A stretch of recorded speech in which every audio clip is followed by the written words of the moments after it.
Hello students, आज हम लोग स्टार्ट करने जा रहे हैं एक्सरसाइज 1.5 का इंट्रोडक्शन। तो 1.5 में हम क्या पढ़ने जा रहे हैं? 1.5 में हम पढ़ेंगे कॉम्प्लीमेंट ऑफ सेट के बारे में। इसमें एक टॉपिक है ये कॉम्प्लीमेंट ऑफ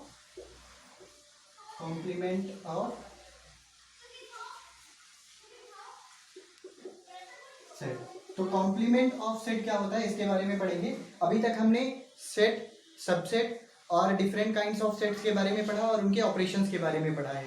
यूनियन, इंटरसेक्शन पढ़ लिया है हमने, ठीक है। तो ये जितनी भी चीज़ें हमने पढ़ी हैं इनको अच्छे से सीखना है। और जो नेक्स्ट चैप्टर जो हम चैप्टर 2 स्टार्ट करेंगे, रिलेशन एंड फंक्शन, उसमें टोटली इस चैप्टर का यूज़ करेंगे हम, ठीक है। तो इसको अच्छे से समझना है जो चीज़ें इसमें फर्स्ट चैप्टर में बताई गई हैं, ठीक है। तो कॉम्प्लीमेंट ऑफ सेट क्या होता है? कॉम्प्लीमेंट ऑफ सेट डेफिनेशन है इसकी, let you be the universal set, let U be the universal set and a subset A। देखिए U क्या है? यूनिवर्सल सेट है। यूनिवर्सल सेट क्या होता है? यूनिवर्सल सेट में सारे जो है जितने भी सेट्स होते हैं वो सारे यूनिवर्सल सेट के अंदर कंटेन होते हैं। तो U एक यूनिवर्सल सेट है और A उसका एक सबसेट है। A be the subset of A, then complement of A is the set of all elements of U। Complement of A is the set of all element of U which are not the element of A, ठीक है। Complement of A, complement of A में कौन से elements आएंगे? Elements वो होंगे जो you के एलिमेंट, जो हमारा यूनिवर्सल सेट है इसके एलिमेंट्स होंगे, बट वो एलिमेंट नहीं होंगे जो ए सेट में बिलोंग कर रहे हैं, ठीक है। तो which does not the elements of A, ठीक है। यूनिवर्सल सेट, इसको वेन डायग्राम से समझते हैं, ठीक है। अगर जो यूनिवर्सल सेट हमारा ये है, ठीक है, रेक्टेंगल से डिनोट करते हैं यूनिवर्सल सेट को, ये यूनिवर्सल सेट है और ए है, ये हमारा सेट ए है। अगर जो ए में कुछ एलिमेंट्स हैं तो जो कॉम्प्लीमेंट ऑफ ए होगा, कॉम्प्लीमेंट ऑफ ए क्या होगा? इस ए के एलिमेंट्स को छोड़ के यूनिवर्सल सेट में जितने भी एलिमेंट्स होंगे उन सब का कलेक्शन जो है कॉम्प्लीमेंट ऑफ ए होगा, ठीक है। तो कॉम्प्लीमेंट में ये हमारा एरिया जो है, ये जो लाइनिंग हम कर रहे हैं ये एरिया रहेगा, ठीक है, इस तरह से। ये क्या है हमारा? कॉम्प्लीमेंट ऑफ ए। इसको डिनोट करते हैं ए डैश से, ठीक है। ए डैश से इसको डिनोट करते हैं। ये तो थ्योरेटिकल डेफिनेशन हो गई। अगर जो मैथमेटिकली लिखना चाहें हम, तो हम जैसे सेट बिल्डर फॉर्म जो होती थी रिप्रेजेंट करने की सेट को, दो फॉर्म होती थी, टेबुलर या रोस्टर फॉर्म या सेट बिल्डर फॉर्म। तो सेट बिल्डर फॉर्म में अगर जो हम लिखना चाहें तो A dash will be collection of X, those element X such that X belongs to universal set and X does not belongs to A, ठीक है। उन एलिमेंट्स का कलेक्शन होगा जो कि यूनिवर्सल सेट में बिलोंग कर रहे हैं बट ए के एलिमेंट्स वो नहीं है। मतलब एक्स, अगर जो इस यहाँ पे वो एक्स नहीं लेंगे जो ए के एलिमेंट्स होंगे, हम वो सारे एक्स लेंगे जो यूनिवर्सल सेट के एलिमेंट्स होंगे बट ए के एलिमेंट्स ना हो, ठीक है। तो एग्जांपल से भी इसको समझ लेंगे। अभी एक एग्जांपल करेंगे तो और अच्छे से क्लियर हो जाएगा, ठीक है। तो ये हमारी हो गई मैथमेटिकल डेफिनेशन और ये इसका वेन डायग्राम के थ्रू समझ सकते हैं, ठीक है। ये ओवरऑल कॉम्प्लीमेंट ऑफ सेट की डिस्क्रिप्शन, ठीक है। एक कॉम्प्लीमेंट ऑफ सेट पे बेस्ड एग्जांपल देख लेते हैं, ठीक है। तो ये हमारा एग्जांपल 20 है। देखिए ये यूनिवर्सल सेट गिवन है, यूनिवर्सल सेट गिवन है और एक ये सबसेट उसका गिवन है। देखिए जो यूनिवर्सल सेट में है 1 से लेकर 10 तक एलिमेंट है और ए में 1 3 5 7 9 जितने भी ऑड नंबर्स हैं वो ए सेट जो है, ए है जो सबसेट यूनिवर्सल सेट का, उसमें एलिमेंट्स हैं। अब हमें ए डैश फाइंड आउट करना है। तो ए डैश क्या होगा? ए डैश में ए डैश सेट होगा और उन एलिमेंट्स का सेट होगा जो कि एक यूनिवर्सल सेट में तो हो बट ए में ना हो, ठीक है। तो ए में 1 3 5 7 9 है तो 1 नहीं होगा ए डैश में, वो एलिमेंट्स नहीं लेंगे जो ए में बिलोंग करते हैं, ठीक है। 2 ए में नहीं है तो 2 ले लेंगे, ठीक है। 2 इसमें नहीं है, ठीक है। तो यूनिवर्सल सेट के वो एलिमेंट्स लेंगे जो ए के एलिमेंट्स नहीं है, तो 2 हो जाएगा, 4 हो जाएगा, 2 4 6 8 हो जाएगा और 10 हो जाएगा।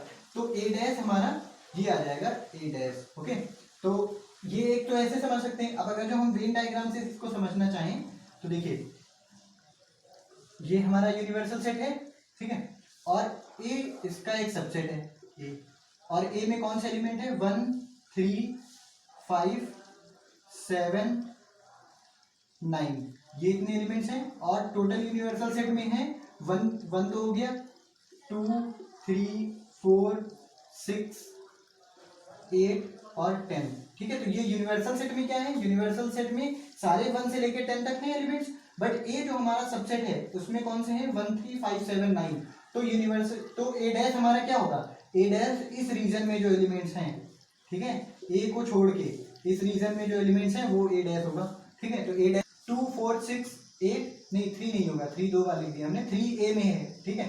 2 4 6 8 10 1 3 5 7 9 है, ठीक है। 1 2 3 4 5 6 7 8 9 10 सारे एलिमेंट्स हैं एक बार लिखे हुए, ठीक है। तो ये यूनिवर्सल सेट है कंप्लीट, और ए सबसेट है। तो ए डैश में कौन से एलिमेंट आएंगे 2 4 6 8 10, ठीक है, ये सारे एलिमेंट्स आएंगे। अब देखिए एक और, इसको हम ऐसे भी लिख सकते हैं, ए डैश को हम एक और डेफिनेशन अगर लिखना चाहें तो u minus A, difference of set हमने पढ़ा था, तो उसमें क्या करते थे a माइनस बी करते थे, तो a में से b के एलिमेंट्स को हटा देते थे। तो सेम वर्किंग यहाँ पे भी तो कर रहे हैं। एक डेफिनेशन इसकी ये भी हो सकती है, कॉम्प्लीमेंट ऑफ सेट की a dash equals to u minus A, ठीक है। एक और एग्जांपल देखते हैं, नेक्स्ट एग्जांपल है सेट यूनिवर्सल सेट गिवन है, set of all students of class 11। जैसे आपकी क्लास 11 है, उसमें जितने भी स्टूडेंट्स हैं उनका कलेक्शन यूनिवर्सल सेट में है। तो यूनिवर्सल सेट में क्या है, यूनिवर्सल सेट है ये ऑल स्टूडेंट्स ऑफ क्लास 11। और जो सेट ए है हमारा, सेट ए में क्या है only girls, set of all girls of class 11। तो क्लास 11 की जो सेट गर्ल्स हैं, सिर्फ वो जो ए सेट है उसमें क्या है सिर्फ क्लास 11 की गर्ल्स। तो जब हम कॉम्प्लीमेंट ऑफ ए करेंगे तो कॉम्प्लीमेंट ऑफ ए क्या करेंगे, यूनिवर्सल सेट में ए सेट को हटा देंगे यूनिवर्सल सेट से। तो यूनिवर्सल सेट में कितने हैं, all student of class 11 of को एजुकेशनल स्कूल, को educational means both boys and girls का स्कूल है, ठीक है। तो गर्ल्स को अगर जो हम हटा दें यहाँ से तो कितने बचेंगे यूनिवर्सल सेट में, बॉयज ही तो बचेंगे, ठीक है।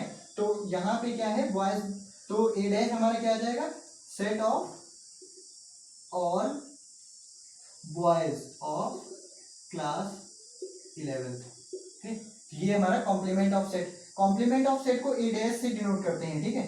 ये ए डैश ये है हमारा, यही है, इसको कॉम्प्लीमेंट ऑफ सेट भी बोलते हैं, ठीक है। ए कॉम्प्लीमेंट ऐसे बोलते हैं, ए कॉम्प्लीमेंट बोलो, ठीक है, या फिर ए डैश बोल दो, ठीक है। ए डैश भी सिंपली बोल सकते हैं या ए कॉम्प्लीमेंट भी बोल सकते हैं, कुछ भी बोल सकते हैं आप इसको, ठीक।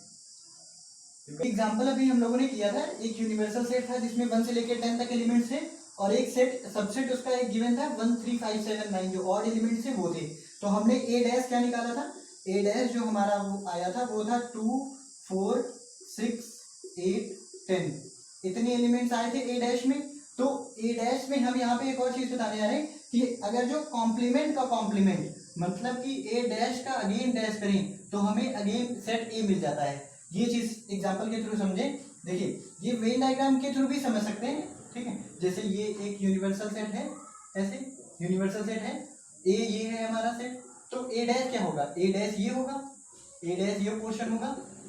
और हम क्या कर रहे हैं, ये जो ए डैश ये पोर्शन आया है अगेन इसका कॉम्प्लीमेंट ले रहे हैं, तो अगेन जब कॉम्प्लीमेंट लेंगे इसका तो ए डैश को हटाएंगे हम,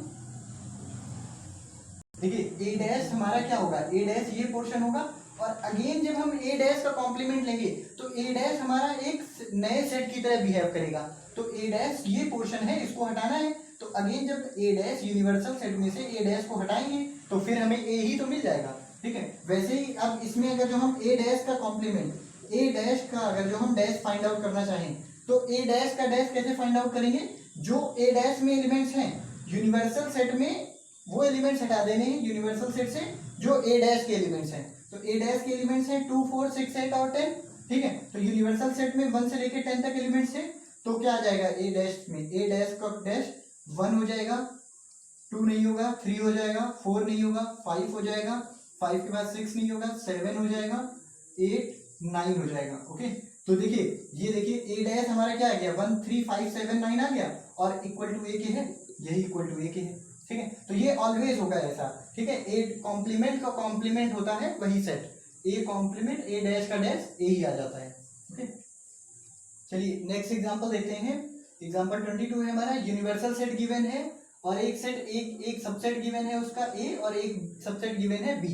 ठीक है, अब हमें इसमें फाइंड आउट करना है A dash B dash find out करना है, A union B find out करना है, A dash find out A dash intersection B dash find out करना है।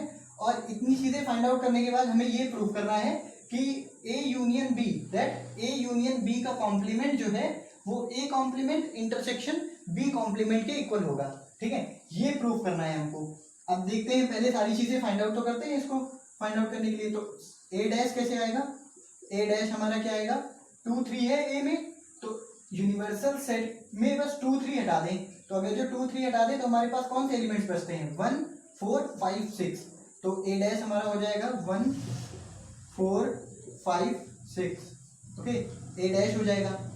और बी डैश क्या होगा, बी डैश में है 3 4 5, तो 3 4 5 हटा दें तो बी डैश में हो जाएगा 1 2 6, बी डैश हमारा हो जाएगा। Okay, this is B dash. And now A union B क्या होगा, ए यूनियन बी यूनियन है, तो अभी हमने लास्ट एक्सरसाइज में यूनियन पढ़ा था कैसे निकालना है, ए के बी एलिमेंट्स और बी के बी एलिमेंट्स, लेकिन जो कॉमन एलिमेंट है उसको वन टाइम ही लिखेंगे। तो 2 3 कॉमन है तो 2 हो जाएगा, 3 एक बार लिखेंगे only one time, and 4 5, this is A union B. Now A dash intersection B dash. अब A dash intersection B dash कैसे फाइंड आउट करेंगे, ए डैश गिवन है बी डैश गिवन है। अब इंटरसेक्शन में कौन से एलिमेंट्स आते थे, इंटरसेक्शन में वही एलिमेंट्स आते थे जो दोनों में ही कॉमन हो। तो दोनों में कॉमन ए डैश और बी डैश, ए डैश इंटरसेक्शन बी डैश हमारा क्या होगा, ए डैश इंटरसेक्शन बी डैश 1 4 5 6 1 2 6, तो 1 कॉमन मिल रहा है और 6 कॉमन मिल रहा है, तो ए डैश इंटरसेक्शन बी डैश हो जाएगा 1 6। नाउ अब हमें देखो, अब हमें प्रूफ क्या करना था, अब हम चलते हैं प्रूफ की तरफ। ये है हमारा ए यूनियन बी का कॉम्प्लीमेंट, ए यूनियन बी हमें पता है, ए यूनियन बी पता है, यूनिवर्सल सेट पता है, तो यूनिवर्सल सेट पता है और ए यूनियन बी पता है। ये क्वेश्चन इस तरह से है कुछ, अगर जो वेन डायग्राम से समझे हम, देखिए जब भी हम पिक्चर्स के थ्रू समझते हैं तो हमें इजीली समझ में आ जाता है, इसलिए जब भी क्वेश्चन को वेन डायग्राम के थ्रू समझोगे तो बहुत इजी होगा समझना उस क्वेश्चन को। जैसे ये यूनिवर्सल सेट है, ये ए है और ये बी है। ठीक है, तो ए यूनियन बी हमारा टोटल ये पोर्शन होगा, ए यूनियन बी, ए के एलिमेंट्स और बी के एलिमेंट्स जोड़ो, ये इंटरसेक्शन वाला पोर्शन है, this is A intersection B. Okay, this is A intersection B and this complete portion is A union B. Okay, तो ए यूनियन बी में 2 3 4 5 हैं। ओके, देखिए जैसे A intersection B, A union B, हाँ sorry, A union B, A union B का complement क्या होगा 2 3 4 5। Universal set से 2 3 4 5 हटाएंगे तो क्या मिलेगा 1 6, 1 6। यूनिवर्सल सेट से 2 3 4 5 हटाएंगे, 2 3 4 5 है, 1 6 मिलेगा। अब देखिए 1 6 हमें कब मिला था, ए डैश इंटरसेक्शन बी डैश किए थे तब भी मिला था। तो ये हमारा ए यूनियन बी डैश को हम कह सकते, ए यूनियन बी का whole dash equals to A dash intersection B dash, ये होता है। ठीक है, दोनों ही केसेस में इक्वल आ रहा है। ठीक है, तो इक्वेशन 1, ये इक्वेशन ऐसे डाल रही है, equation 1 and equation 2, from equation 1 and 2 we can write this. तो ये हमारा प्रूफ हो गया। एक्चुअली इसको हम कहते हैं, अभी हम प्रॉपर्टीज पढ़ेंगे अभी तो बताएंगे, ये है हमारा डी मॉर्गन लॉ, ये है हमारा डी मॉर्गन लॉ, इसको हम अभी लिखवाएंगे। ठीक है, बट ये एक एग्जांपल के थ्रू भी हमने समझ लिया, अब हम डी मॉर्गन लॉ क्या होता है उसको भी समझेंगे। Okay, you can pause the video and note it down. अब कुछ प्रॉपर्टीज कॉम्प्लीमेंट पे बेस्ड हैं, उनको देख लेते हैं। ठीक है, कॉम्प्लीमेंट पे बेस्ड प्रॉपर्टीज जो हैं इन सभी को हम वेन डायग्राम के थ्रू इजीली समझ सकते हैं। अब ये प्रॉपर्टीज लिखी हुई है, आपका वर्क क्या है, आपको इनका वेन डायग्राम, इन प्रॉपर्टीज को भी लिखना है और पैरेलल में साथ में इनका वेन डायग्राम भी आपको बनाना है। ठीक है, A union A dash equals to universal set हो जाएगा। क्लियरली हमें पता है कि ए डैश हमें कब मिलता है, ए डैश तब वही तभी तो मिलता है हमें जब हम उसमें से एक यूनियन में से ए को हटा देते हैं। तो अगर जो यूनियन में से ए को हटा देंगे तो वो सारे एलिमेंट्स यहाँ पे हैं जो ए में नहीं है और यूनिवर्सल सेट में है, और यहाँ पे कौन से एलिमेंट्स हैं जो हमारे सिर्फ ए में है, मतलब ए के भी एलिमेंट्स हैं और जो ए में नहीं है वो भी सारे एलिमेंट्स हैं यूनिवर्सल सेट के। तो उनका यूनियन लेंगे तो क्या होगा, यूनियन में क्या होता है सारे एलिमेंट्स लेते हैं हम, इंटरसेक्शन जब लेते हैं तब हम सिर्फ कॉमन एलिमेंट्स लेते हैं, बट यूनियन क्या होगा तो हमें पूरा पूरा यूनिवर्सल सेट ही कॉमन मिल जाएगा। ठीक है, वेन डायग्राम जब आप बनाएंगे इसको तब अच्छे से समझ में आ जाएगा।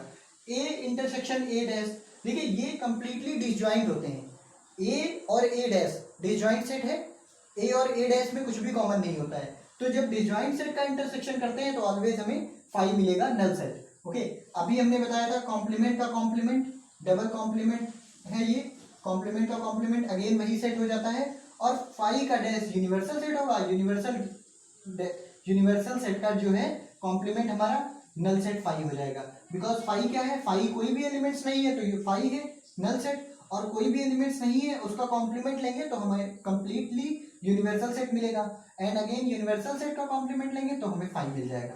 ठीक है, अब हम पढ़ते हैं मेन जो हमारा है जिसको हमें समझना है वो है डी मॉर्गन लॉ। ठीक है, डी मॉर्गन लॉ, तो डी मॉर्गन लॉ को हम इसकी थ्योरी भी लिखेंगे और इसका स्टेटमेंट भी लिखेंगे। ठीक है, आप इसको पहले नोट कर लीजिए फिर ये बता।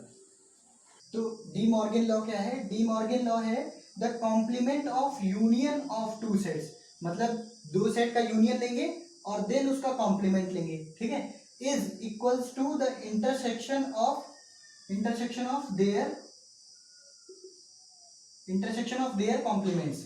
ठीक है, तो मतलब जो पहले दो सेट लेंगे, ठीक है, जैसे स्टेटमेंट लिख देते हैं A union B, union of two sets, complement of union of two set, मतलब यूनियन ऑफ टू सेट का कॉम्प्लीमेंट ये किसके इक्वल होगा, इंटरसेक्शन ऑफ देयर कॉम्प्लीमेंट्स, उनके कॉम्प्लीमेंट्स का intersection means A dash intersection B dash. इससे related अभी हमने एक एग्जांपल भी किया था। ठीक है, तो ये इक्वल होता है, और इसका सेकंड उल्टा भी वैसे ही ट्रू है, अगर जो मतलब सेकंड पार्ट इसका लिखें द कॉम्प्लीमेंट ऑफ इंटरसेक्शन, अभी हमने क्या किया था, complement of union of two set किया था, complement of intersection of two sets is equals to the union. देखिए यहाँ पे क्या था, यूनियन था, यूनियन ऑफ टू सेट, तो हमने यहाँ पे इंटरसेक्शन किया, तो जब हमें रिजल्ट मिलेगा वो क्या मिलेगा, अलग अलग कॉम्प्लीमेंट्स का यूनियन। ठीक है, the union of their complements. ठीक है, तो इसका स्टेटमेंट ऐसे लिखेंगे ए इंटरसेक्शन बी, देखिए intersection of two sets, complement of intersection of two sets, तो इंटरसेक्शन ऑफ टू सेट्स क्या है, ए इंटरसेक्शन बी, और इसका complement means A intersection B dash, ये इक्वल होगा is equals to union of their complements, इनके complements का union. ठीक है, पहले इनके कॉम्प्लीमेंट्स निकालेंगे और फिर उसका यूनियन ले लेंगे। ठीक है, तो यही है हमारा D Morgan law. Okay, so this is all about our exercise introduction of 1.5। Next अब इस पे भी जितने भी क्वेश्चंस हैं वो आप लोग ट्राई करेंगे। अब नेक्स्ट हम एक्सरसाइज 1.6 1.5 सॉल्व करेंगे, देन 1.6 जो लास्ट हमारी एक्सरसाइज है उसका इंट्रोडक्शन करेंगे।